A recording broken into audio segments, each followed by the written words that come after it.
Hello my fellow veterans, and welcome to Veterans Advice Hub. My name is Bill Kelly, and today I want to talk to you about a relatively dark topic. I titled it Fear and Self-Loathing. This happened as a result of an incident today. I was walking around a small town in Massachusetts. I saw an older woman having trouble stepping off the curb to get into her car. She had a cane and was kind of stuck in that spot, deciding to go, deciding not to go, how am I going to go, what am I going to do? So I just asked her if she needed some help, and I kind of stuck my arm out, which she grabbed onto, and I helped her step down with some support. And it struck me, imagine what was going through her head. The fear, the anxiety, the indecision. And a lot of times we talk about how the struggle of veterans is on the inside and it's not seen.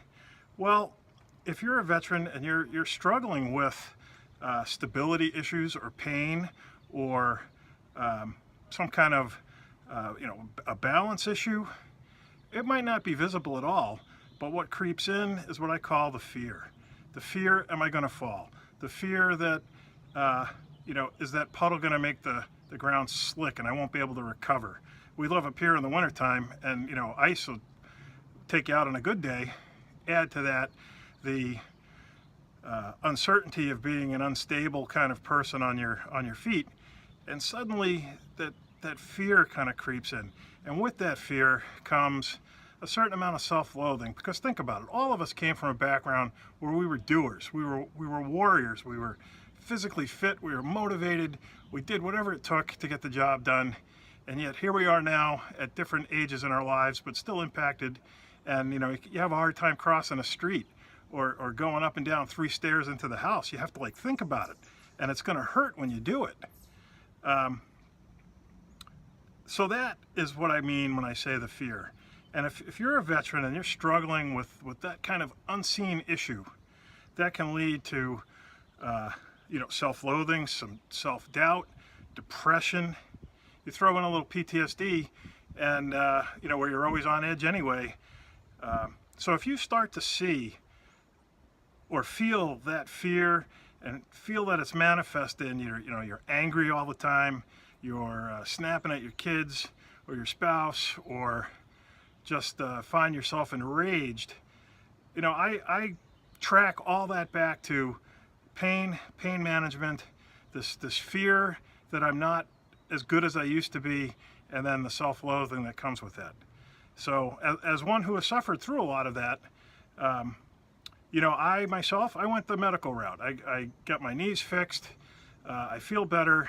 I'm no longer afraid of the stairs because I got my issues basically resolved with a lot of pain, a lot of PT, and major surgery. And that's not appropriate for everybody. So we all have to deal with it in our own way. The point of this video is to acknowledge that this type of fear exists and say there are many paths to find a way away from this fear. And the way to do it is to engage. The VA has tons of options. Like I said, I went the medical route.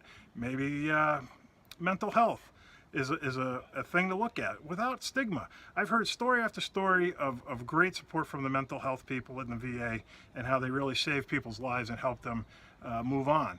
There's private organizations and nonprofits. I gave the link to a couple in the comments. So there are resources, and I just want to leave you with the thought that if you're suffering from these types of issues and this thought process that gets you down and depressed all the time, just remember, you are not alone, but nobody's a mind reader. So if you're feeling this way, it's best to talk about it and engage and reach out. And if there's nobody else to reach out to a fellow veteran, because we all understand. You don't have to explain it to us. We know what you're going through, and we want to help you. We want to help each other. So with that thought, thank you for your service, and have a great day.